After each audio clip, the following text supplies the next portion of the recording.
ಉತ್ತರ ಕನ್ನಡ ಜಿಲ್ಲೆಯ ಅಂಕೋಲಾ ತಾಲೂಕಿನ ಶಿರೂರು ಗುಡ್ಡ ಕುಸಿತ ಪ್ರಕರಣದ ಕಥೆ ಇನ್ನೂ ಕೂಡ ಮುಗಿದಿಲ್ಲ. ಗುಡ್ಡ ಕುಸಿದು ಇಂದಿಗೆ 7ನೇ ದಿನಕ್ಕೆ ಕಾಲಿಟ್ಟಿದ್ದು ಇನ್ನೂ 3 ಬೆಟ್ಟದಡಿ ಇದ್ದಾರೆ ಅಂತಾನೆ ಹೇಳಲಾಗ್ತಾ ಇದೆ. ಸುದ್ದಿಗಳನ್ನು ನೋಡೋಣ ಮೃತ್ಯು ಗುಡ್ಡ ನ್ಯೂಸ್ ಟಾಪ್ 9ನಲ್ಲಿ. ಶಿರೂರು ಗುಡ್ಡ ಕುಸಿದಿದ್ದು ಇವತ್ತಿಗೆ 7 ದಿನ ತುಂಬಿದೆ. ನಿರಂತರವಾಗಿ 7 ದಿನದಿಂದ ಎನ್ಡಿಆರ್ಎಫ್, ಎಸ್ಡಿಆರ್ಎಫ್, ನೇವಿ ಸಿಬ್ಬಂದಿ ಕಾರ್ಯಾಚರಣೆ ಮಾಡ್ತಾ ಇದ್ದಾರೆ. ಜೀವದ ಹಂಗು ತೊರೆದು ತುಂಬಿ ಹರಿತಾ ಇರುವ ಗಂಗಾವಳಿ ನದಿಯಲ್ಲಿ ಕಾರ್ಯಾಚರಣೆ ಸಾಗಿದೆ.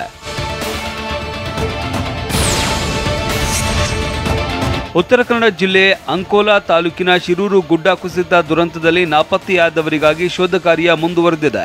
ಜಿಲ್ಲಾಡಳಿತದ ಅಧಿಕೃತ ಮಾಹಿತಿ ಪ್ರಕಾರ 10 ಮಂದಿ ಮೃತಪಟ್ಟಿದ್ದು ಈವರೆಗೆ 7 ಮೃತದೇಹ ಸಿಕ್ಕಿದೆ. ಆದರೆ ಉಳಿದ 3 ಹುಡುಕಾಟ ನಡೀತಾ ಇದೆ. ಎಸ್ಡಿಆರ್ಎಫ್, ಎನ್ಡಿಆರ್ಎಫ್ ಜೊತೆಗೆ ಸೇನೆಯನ್ನು ಎಂಟ್ರಿ ಕೊಟ್ಟಿದ್ದು ಗುಡ್ಡದ ರಹಸ್ಯ ಭೇದಿಸ್ತಾ ಇದೆ. ಎಷ್ಟೇ ಹುಡುಕಿದ್ರೂ ನಾಪತ್ತೆಯಾದವರು ಪತ್ತೆಯಾಗಿಲ್ಲ. ಹೀಗಾಗಿ ಕುಟುಂಬದ ಗೋಳು ಹೇಳತೀರದಾಗಿದೆ. ಗುಡ್ಡ ಕುಸಿತದಲ್ಲಿ ಗೋಕರ್ಣದ ಗಂಗೆಕೊಳ್ಳದ ಲೋಕೇಶ್ ಕೂಡ ನಾಪತ್ತೆಯಾಗಿದ್ದು ಆತನ ಕುಟುಂಬದವರು ಕಣ್ಣೀರು ಹಾಕ್ತಾ ಇದ್ದಾರೆ. ಈ ಲೋಕೇಶ್ ಗುಡ್ಡ ಕುಸಿತದ ದಿನ ಹೋಟೆಲ್ ಬಳಿ ಇದ್ದ ಅಂತ ಬಸ್ ಚಾಲಕರೊಬ್ಬರು ತಾಯಿಗೆ ಮಾಹಿತಿ ನೀಡಿದ್ದಾರೆ. ಕಳೆದ 6 ದಿನದಿಂದ ಲೋಕೇಶ್ ನಾಪತ್ತೆಯಾಗಿದ್ದು ಇಡೀ ಕುಟುಂಬ ಕಣ್ಣೀರಲ್ಲಿ ಕೈ ತೊಳಿತಾ ಇದೆ. ನನ್ನ ಮಗನ ಹುಡುಕಿ ಕೊಡಿ ಅಂತ ಕುಟುಂಬ ಪೊಲೀಸ್ ಠಾಣೆ ಮೆಟ್ಟಿಲೇರಿದೆ.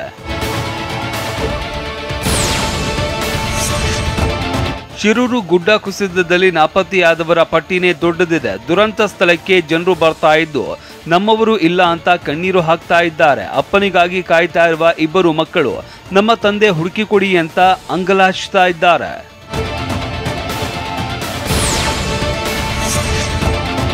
ಇನ್ನು ಗುಡ್ಡ ಕುಸಿತದಿಂದ ತಮ್ಮನ ಹೆಂಡತಿ ಕಳೆದುಕೊಂಡ ಅತ್ತಿಗೆ ಕಣ್ಣೀರು ಹಾಕಿದ್ದಾರೆ. ತಮ್ಮನ ಮಕ್ಕಳಿಗೆ ಯಾರು ಗತಿ, ನಮ್ಮ ಕಷ್ಟ ಕೇಳೋರು ಯಾರು ಅಂತ ಗೋಳಾಡ್ತಾ ಇದ್ದಾರೆ.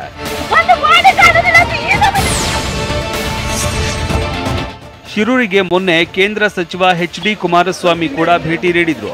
ಇದರ ಬೆನ್ನಲ್ಲೇ ನಿನ್ನೆ ಶಿರೂರಿನ ಮಿಲಿಟರಿ ಪಡೆ ಬಂದಿದ್ದು ಶೋಧ ಕಾರ್ಯ ಹಾಗೂ ರಕ್ಷಣಾ ಕಾರ್ಯದಲ್ಲಿ ತೊಡಗಿದೆ.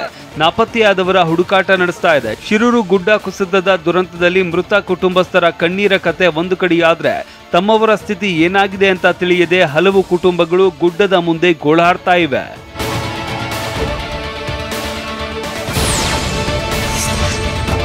ಕಳೆದ 6 ದಿನಗಳಿಂದ ಶಿರೂರು ಗುಡ್ಡ ಕುಸಿತದಲ್ಲಿ ಹುಡುಕಾಟ ನಡೆಸಿದ್ರು. ಇನ್ನೂ 3 ಮೃತದೇಹಗಳು ಪತ್ತೆಯಾಗಿಲ್ಲ.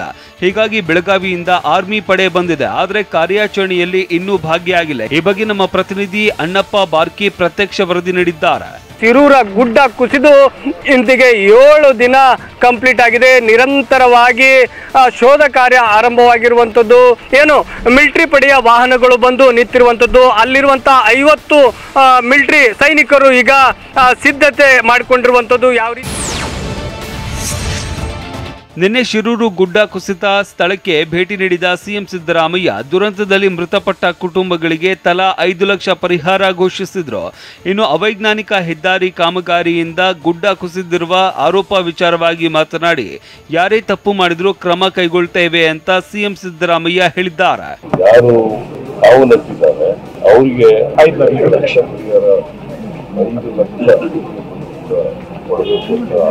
ಅವತ್ತು ಹೇಳಿದ್ದೆ.